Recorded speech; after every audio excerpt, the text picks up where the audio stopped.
All right, guys, welcome back to the channel. Uh, we're gonna get back into some Seattle bands here. Actually, this is one that you mentioned, Dean, in one of our previous videos.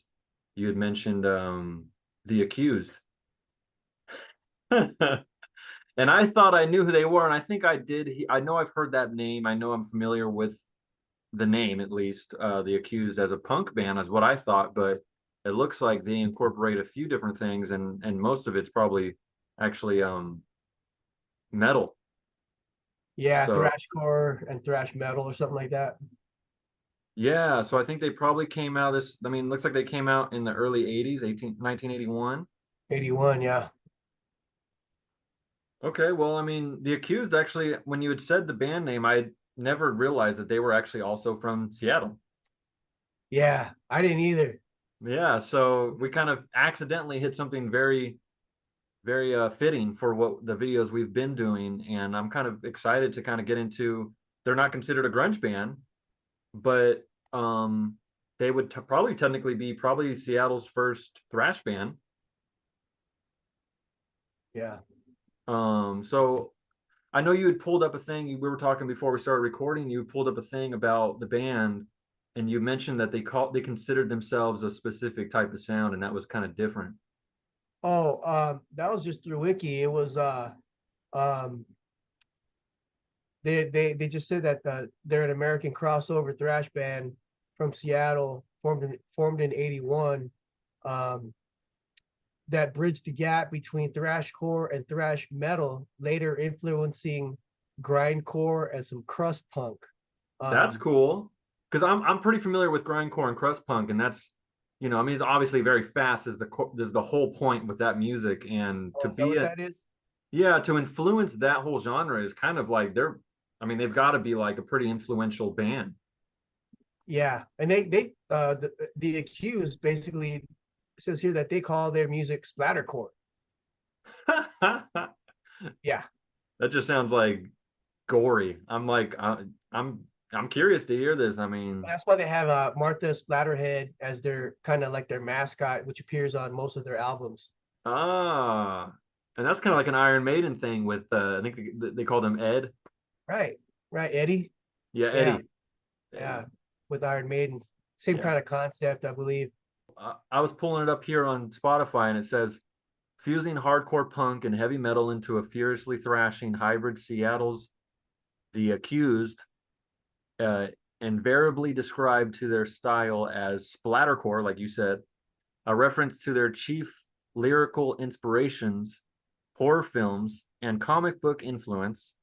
It was a far cry from the political leanings of vocalist bandleader Blaine Cook's previous band, The Farts, but it gave them a definite crossover appeal among both punk and metal audiences. The Accused presaged the rise of the Seattle scene, but never fit into the grunge movement that sprang up around them. Some of their key personnel went on to join the grunge metal band Grunt Truck, which I'm familiar with that band, Grunt Truck. It's a grunge band, but in their own lifespan, the Accused were a different enough beast that they weren't able to capitalize on all the attention afforded the Northwest Underground.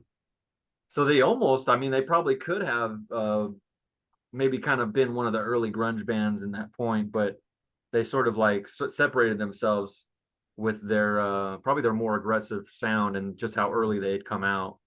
Well, my cousin turned me on to these guys. It had to have been the Martha Splatterhead's Maddest Stories Ever Told album because it had the song "I'd Love to Change the World," which is a 10 years after cover, and that's like an old school song. Um, um, and so like it would have like a slow part, then a really fast part, and so it just broke it all up. And then Yeah. the whole album's pretty crazy too. But I mean, that's the first time I ever heard him was I think that album, Martha Splatterhead's Maddest Stories Ever Told.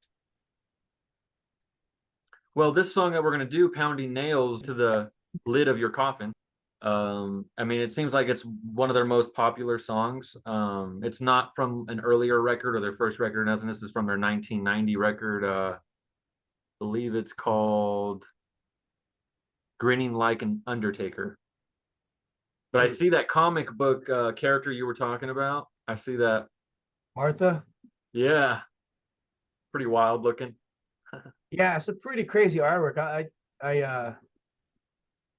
trip out on it. I like the way it's drawn. It's pretty they put a lot into it, you know. Right.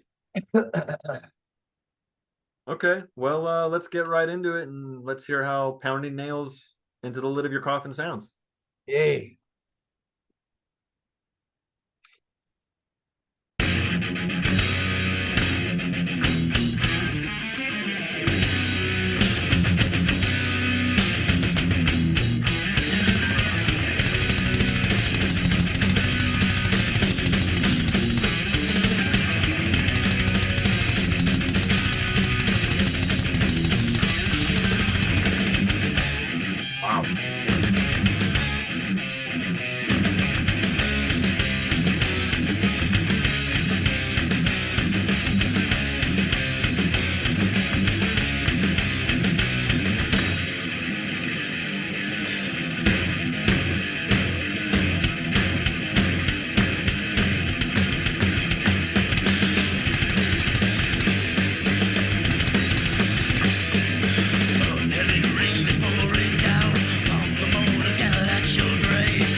All right. Nice. Very fast, right off the bat, right? I mean, right out the gate. The guitar work and the rhythm section and stuff reminds me of Overkill sometimes. Like that I think they were about that same time, 80s. oh yeah, they're another badass band. But yeah. Yeah, That's a lot pretty of stops, man. The what do you call it? The cymbal stops and shit. Oops. Yeah. Those Yeah, muting. there's a lot going on right there, man. And then you hear that double bass is like real clear. Like I don't know Yeah. what they're doing to mic that, but It's a good recording. yeah. Yeah, it's a really good recording. And they're fast. I mean, you know, and it's cool because there's like different fucking um not almost not really time signatures because it's still fucking it still sounds like 4/4 to me, you know. So I mean, it's just like it's just different patterns that they're running over different types of the playing. I mean, fuck, play it again, dude. Fucking it's Yeah, we'll ingest. pull it back. Let's pull it back from the beginning. You know, to be 100% though, I'm not really digging the vocalist. Yeah. You know, Yes. most Yeah. metal for me is like that. Most thrash metal, especially. I mean, James Hetfield, I think, is probably the one I can really tolerate the most. Right. Kind of reminds me of like Exodus or something. How the Exodus singer is, but I have to hear it again just to. Let me pull it back and I'll start from the beginning. Comes right in too.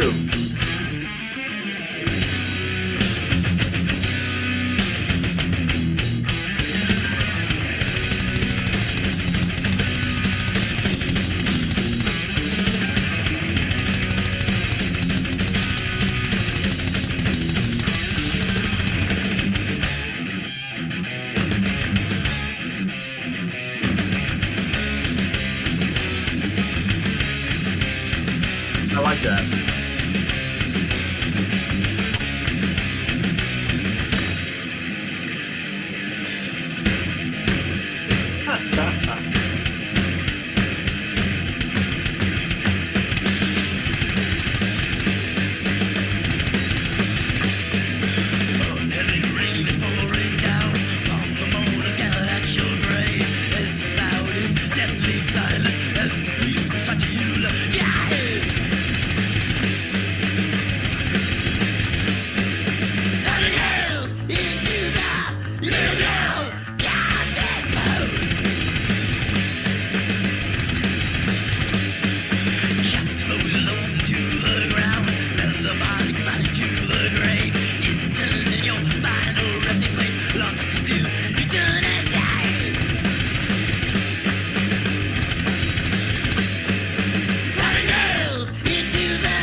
There we go.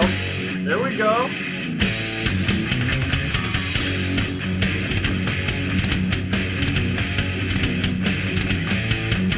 Oh, I like that.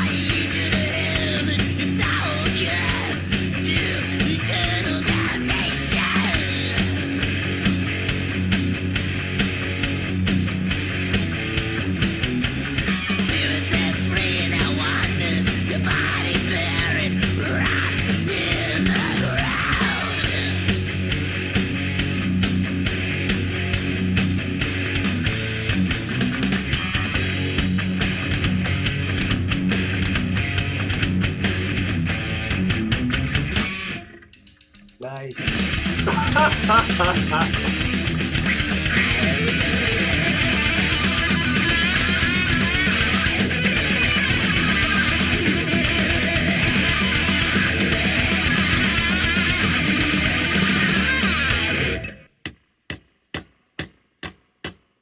Huh. Yeah, that sounded pretty cool. Yeah, man. I mean, musically, everybody in this band is just like high level fucking playing. I mean, this is Yeah. just, Yeah. Fucking tight, dude. yeah, that's true. That's another point too, is I felt like all those stops and all those like changes, they were able to stay in, with each other. Yeah. Yeah, I wasn't able to stick with the singer because I was just too busy fucking grasping the music, like where fucking like what the drummer's doing with everybody else and all that shit. Yeah. Yeah, I wasn't big on the singer. I felt like he was kind of maybe taking me out of it a little bit, but the music was Yeah. just so enjoyable that I felt like I could say this was a great song. I mean, even if it wasn't my style of music, it's just like everybody's playing at a high level, just really good at what they're playing. Yeah. Because there's a lot of cool elements in it, that make it sound fucking badass. Right. I mean, from going, fast to fucking real fast to fucking halftime, it's like, damn, that's cool. I love that change up at the second minute, the 2 minute mark. Let me take that back real quick. That slow down to halftime and shit. Yeah.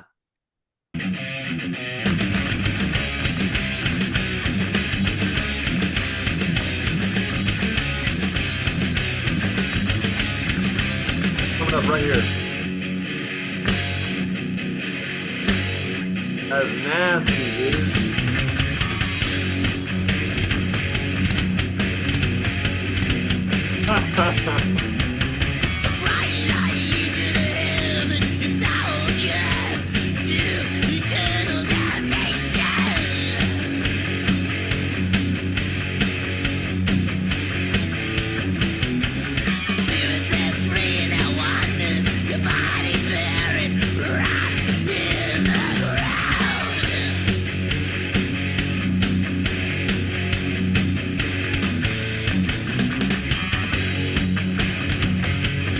Those rolls.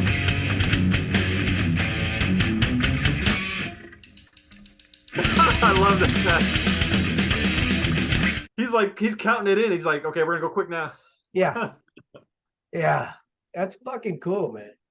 Yeah, Yeah. that's pretty cool. And the length of the song, reminds me of those punk songs that short but sweet. Yeah. Yeah. Which this one's, I mean, 3 minutes is still, that's a good chunk of music still. I mean, I think they're just putting so much in 3 minutes. That's probably what it is. You're right. I didn't even know it's fucking 3 minutes because it went by so fucking fast. Yeah. So yeah, you're right. That is, not like SOD where like fucking, couple seconds is a fucking song, on some of them. Yeah. A heavy rain is pouring down upon the mourners gathered at your grave, heads bowed in deadly silence as the priest recites your eulogy, and then pounding nails into the lid of your coffin, pound. Uh, Next verse is casket slowly lowered into the ground, another body consigned to the grave, intern in your final resting place, launched into eternity. Then I guess that's the chorus, pounding nails into the lid of your coffin, pound. And then these two, this is towards the that pump part, and a bright sign leads you to heaven, your soul cursed to eternal damnation. Your spirit set free now wanders, your body buried rots in the ground. So I mean, yeah, I mean, basically, it's just There's some really great imagery there. yeah, yeah, Like he's just creating a scene that's just very like dark. Obviously, this is about what, like a burial? yeah, Probably yeah, burying your enemy. yeah. Anybody at this point. Well, maybe Yeah, not your grandmother. right, right. Especially when that part that a bright light leads you to heaven, your soul cursed in eternal damnation. It's are you saying that heaven is your damnation? Could be, Hey, you know but that's what? I mean, a that's place up to to interpretation, right? Or perception of what. I mean, maybe you'd rather be in hell. right, right. But I mean, if that's your grandma, then it's kind of fucked up. I mean, unless you were like, oh, yes, that's where I want to be, fucking where all my friends are at.